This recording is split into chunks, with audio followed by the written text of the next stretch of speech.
I'm also being joined by John Pianoford, building engineer at the World Trade Center on September 11th. John, can you tell me your perspective from that day?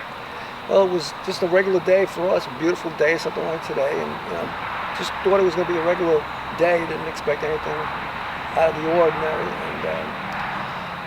And I was sitting there. I was starting a little later that day because I had a different job. So normally we start at 8 o'clock. Yeah. But, because I was doing like plumbing jobs. So people they come in like 7:45, they start the toilets running or the sink is running. So I have a little downtime to myself. So I was drinking coffee and having a donut, just relaxing. And all of a sudden about, what was it, 8:42 or something, I heard bam, loud noise. And in the area that we're at, it's called the mechanical equipment room. There's no windows because it's all pumps and systems and fans, so there's no windows. So we had no idea what was going on outside.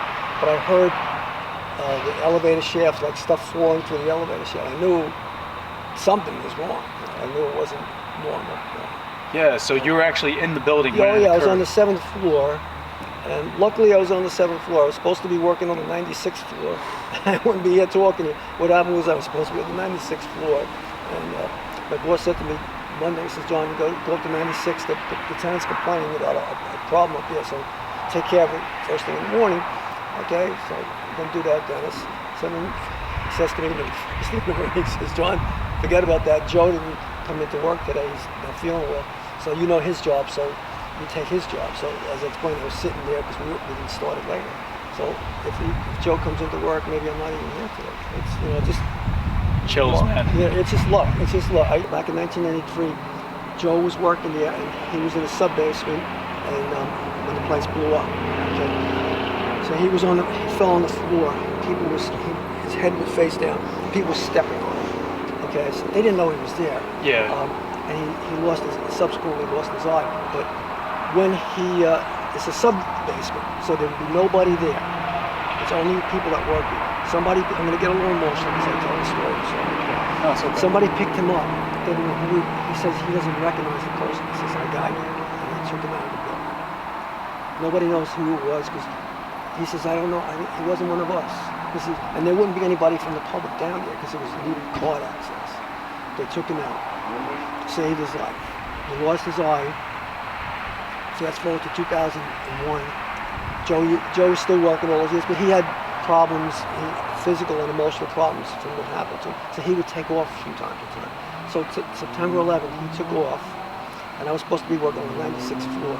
So he takes off, and I do his job, and he saved my life. It's a weird story.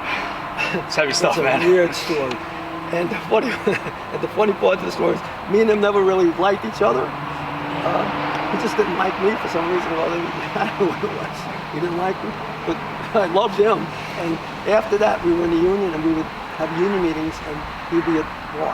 And I would tell co-workers that I moved on. I said, he saved my life. And they go, what are you talking?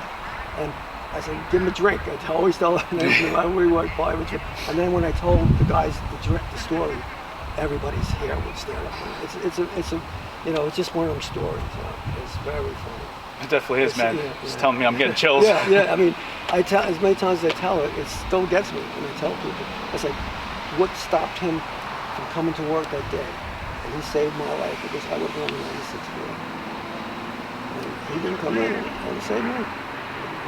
So that's why, every day I just take every day and enjoy it to the best I can because of what happened. It's been 21 years, and I just take every day as a new experience because you never know what's going to happen. Everybody thinks this is the normal day, and all of a sudden, it could be a life-changing event in your life, which it was for me. In the 21 years since that has occurred, how's your views on it changed or stayed the same? I stay the same. It's I always I get melancholy and I get a little teary-eyed, and when I think about it, and I just it was a sad time, and it gives you perspective on life that any day it could be your last. Literally, it could be the last day of your life. And I also learned from that not to hate, because people die. There was Muslims in the building. There was all kinds of people from different countries. They died, so it wasn't the Muslims took it, but it wasn't. There was Muslims killed. There was all kinds of people killed. So it was humanity. It was people being killed, and that's what I think. I think we lost that because you probably were a young kid when. Just 3 years old. Okay, 3 years old. So back then there was a lot of camaraderie, and everybody was pulling together. In New York, everybody would pull together. You see people give the thumbs up sign. They would come into New York to support us. I'm from New York area resident, and they would come in to support us. Going to plays and restaurants just to support us in a bad time. Today we have all this diversity and fighting. And, all right, we do have different views about how things should go, but it shouldn't be with the hatred and the anger. Because I wear a mask or I don't wear a mask. What's the difference? We're all people. And everybody's fighting and angry with everybody and judging everybody. And I think we lost that in the 21 years. Thank you for sharing that story. It's a pleasure speaking with you. You're welcome. This has been Mike, and you have been updated.